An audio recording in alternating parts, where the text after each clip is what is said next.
இருந்துச்சா? இது ஒரு சினிமா அப்படின்னு இல்லாம உங்களுக்கு எல்லாம் பிடிச்ச ஒரு விஷயம் இருக்கு. வடமஞ்சு வரைக்கும் தெரியுமா? எல்லாத்தையும் சல்லிக்கட்டு தெரிஞ்சிருக்கோம். ஆனா அந்த படத்துல வடமஞ்சு வரத்தை பத்தி உங்களுக்கு தெரிஞ்சிருக்காது. இந்த படம் முழுக்க வடமஞ்சு வரட்டுங்கிற ஒரு விளையாட்டை பத்தி, மாட்டுக்கும் நமக்கு உள்ள கணக்கு, மாடு நம்மளோட எவ்வளவு கணக்கா வாழுன்னு சொல்லிட்டு இந்த படத்தை நீங்க பார்க்கலாம். ரொம்ப ஹாப்பியா இருந்துச்சு.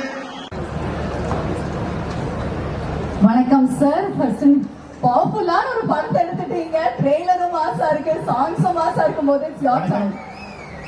இங்கு கூடியிருக்கிற தங்கை தம்பிகளுக்கு அன்பு வணக்கங்கள். பாட்டு கேட்டீங்களா? ட்ரெய்லர் பாத்தீங்களா? எப்படி இருந்துச்சு? இந்த படம் உங்களுக்காக தான். ஒரே நாள்ல மெரினாவே நீங்க தான் கதிகளை வச்சீங்க. யாருக்காக? மாட்டுக்காக. மாடு, காளை. நம்ம வாழ்க்கையில எப்பவுமே நமக்கு இங்க உள்ள ஒரு பெரிய சந்தோஷம் என்னன்னா, தமிழரோட பெரிய பண்பாடு என்னன்னா, நமக்கு உதவுனவங்களை மறைக்கவே மாட்டோம்.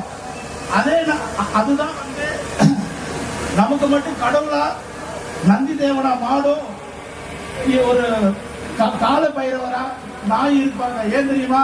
நான் முன்னோர்களுக்கு அன்னைக்கு காவல் காத்தது மாடும் நாயும் தான். அதனால அப்படிப்பட்ட ஒரு மாட்டுக்கு நன்றி சொல்லணும்ல, அதுக்காக தான் அந்த படத்தில் நிகழ்வுகளை உடன் செய்திகள் அறிய R News தமிழ் யூடியூப் சேனலை சப்ஸ்கிரைப் செய்யவும், லைக் மற்றும் கமெண்ட் ஷேர் செய்யவும்.